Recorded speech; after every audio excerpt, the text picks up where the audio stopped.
Hi, this is Naomi Nye. And my name is Omniscient, and we welcome you to another Teen Rockstar Entrepreneur episode. Hi, we're Teen Rockstar Entrepreneur. I'm Naomi Nye. And I'm Omniscient, and we are here at GruMen Barbershop to see a very good friend of mine, inspirational man in Miami. His name is Javier Hernandez, owner of the barbershop. And Here he is right so guys, here. Here he is. Good to see you. Javier Hernandez. You want to take a sip? Let's go inside. Let's ride inside and talk.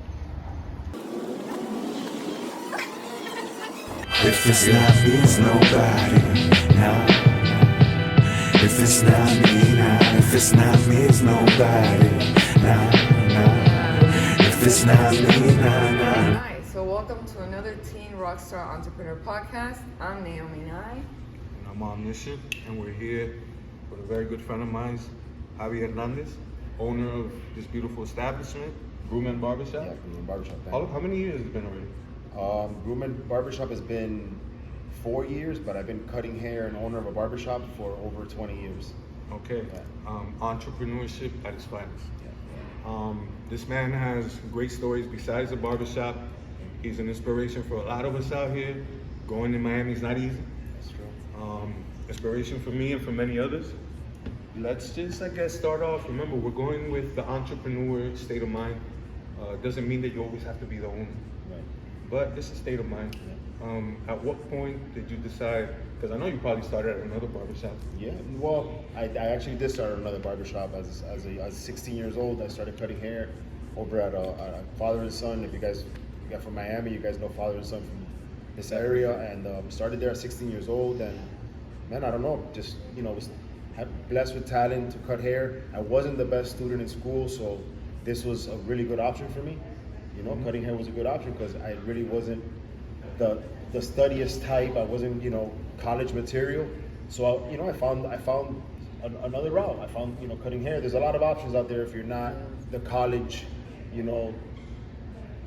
probably, college route is not for you. There's other options. There's AC techs, there's mechanics, there's many other type of jobs. And for me, cutting hair, I love art. So, cutting hair, cutting hair was right in line with being, that's exactly what we say. yeah, being an artist. So then, by the time I was 20, I was convinced that I needed to have my own shop. So what was the switch that made you be like, because you gotta have some, it's not easy to be an entrepreneur, to be self-employed, to be an owner. It's very difficult because society kind of always wants to put you in a place where you're just working for not for yourself. When was it? How did it work? When did that switch spark up? Because I know I was there. Yeah. I mean, it's hard to put my finger on it. It's been a while, honestly. But I mean, I say it's probably a combination of things. My dad had a small company making furniture. So I probably had inspiration from that. My grandfather owned a restaurant. And so I think it was, those are some of my early inspirations. And man, I just felt like, the shop that I was working at, I took care of it like it was mine. I always took care of that shop like it was mine. And it was a natural thing. It just really Fell into place. Yeah, I just started feeling like, I think I need my own shop. I started outgrowing the shop that I was at, and then the opportunity, honestly, fell on my lap at the time, and it took some courage to step out and faith and say, hey, you know what, I'm gonna take the step, but I did it. It is a challenge, but we made it. We made it happen. Well, just to let you know, while you were running around, I snuck around and spoke to all your barbers and got some insight. And I already know that, but they say you're a great boss.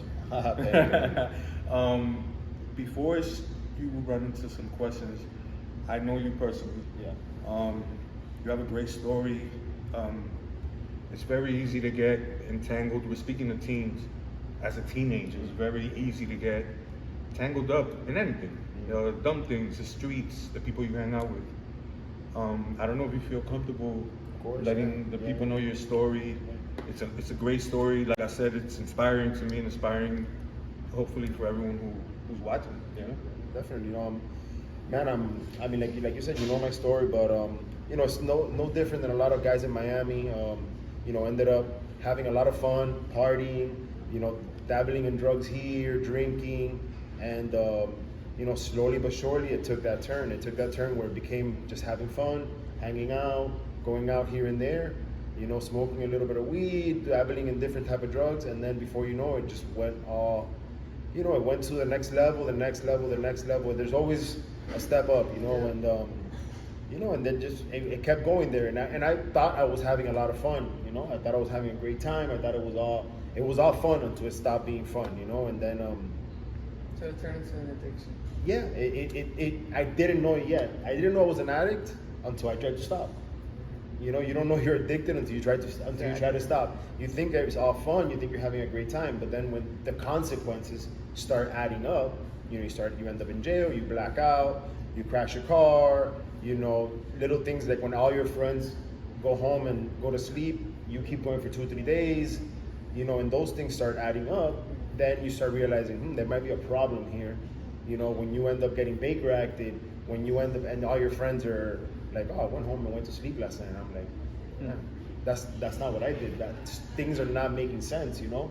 And like, you know, man, we've lost friends, you know, very close friends that I hung out with, you know, friends that, you know, like I don't see myself using any different than they did, and I'm still here, you know, and they're not. And it's sad, you know, because the line is that thin. Like I could have any night been them, you know, and I say that because like I felt, like I said, like I felt, you know, I stopped having fun. The consequences started adding up, and you know.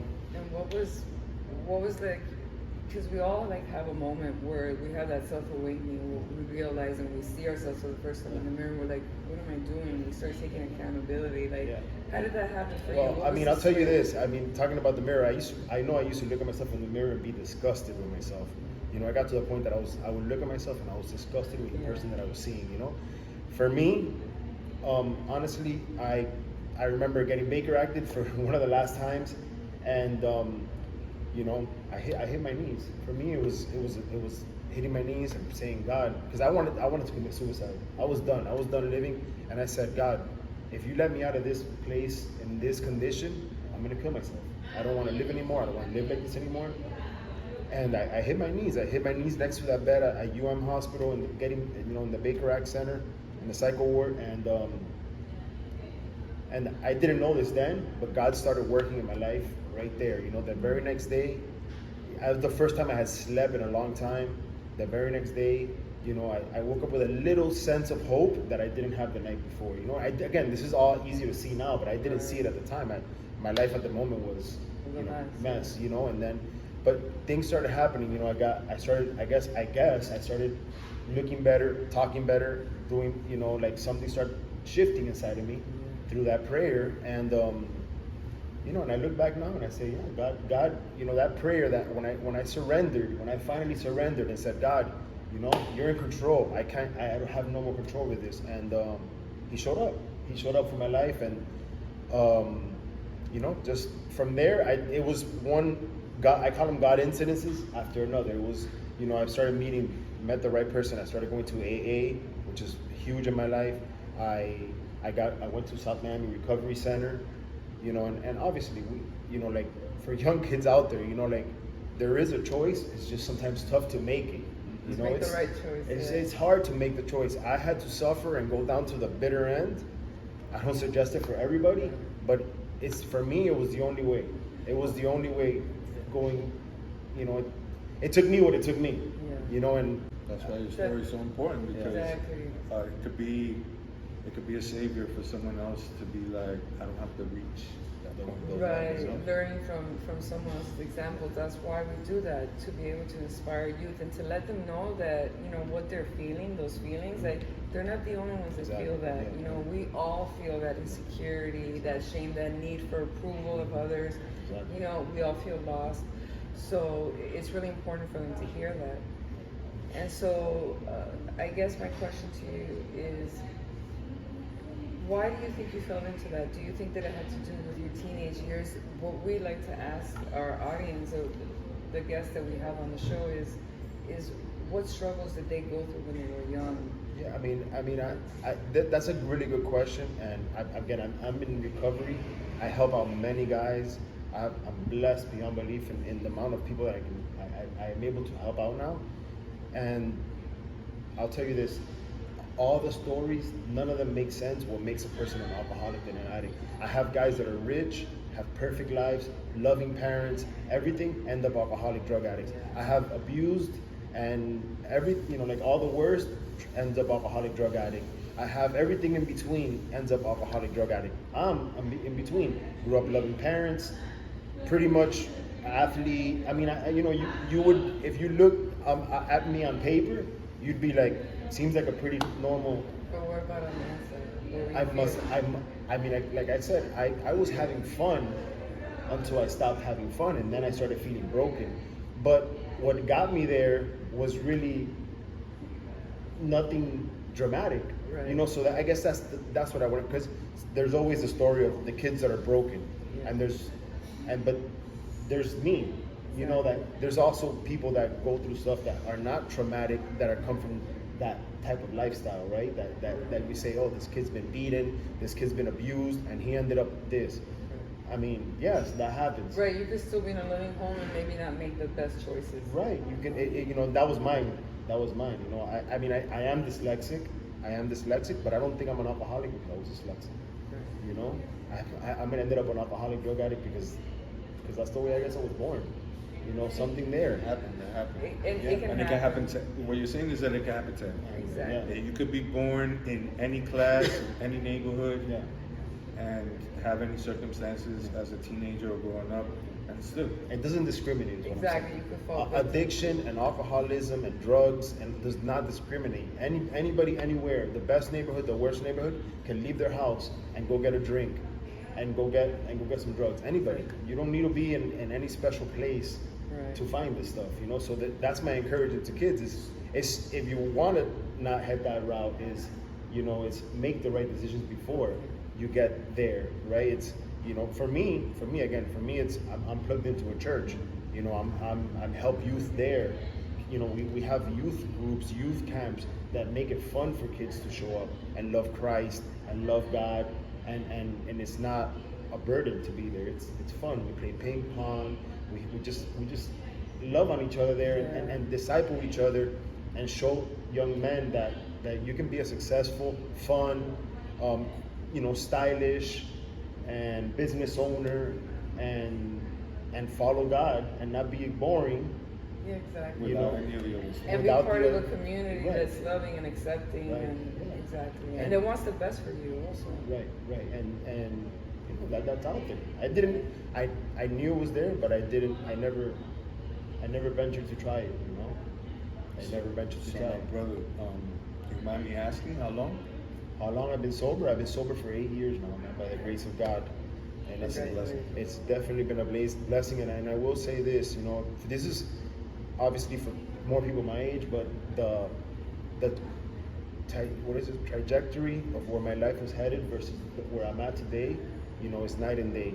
And the decision that I took to take a step in 1 degree of a difference has landed me in another country, right? And what's come out of that has rippled through my entire family. So it started with me. God started with me, but my dad is sober, my sister's sober. I have best friends today getting sober because of the inspiration that, not because I did anything perfect, but what God did through my life has just spread like a wildfire, through a lot of my friends and a lot of my family, It's and actually like my partner likes to say, your medicine. Right. And you didn't realize your medicine, and through your medicine, you've healed your family. right. Exactly. That's amazing. I mean, I'm gonna tell you guys right now a fact. I've seen he's a entrepreneur, business owner. We are in his barbershop right now, but I've gone to see this guy in the ring. He started getting fit. You were in the gym. You started boxing. Yeah. You started doing things. Like I say, man, I mean this from the heart. You're an inspiration. I told my sister Naomi that we needed to come see Javi because it's a story that I know, but it's a story that I feel the people and the teens that we're reaching out to need to hear. You know what I'm saying? So I appreciate your time. I appreciate your story, your existence. Thank you, You know what I'm saying? Te quiero. And if you don't mind, I would love to actually, you know, rest in peace, Kevin Blanco. Kevin, yeah, man. And we'll dedicate this little show to our brother.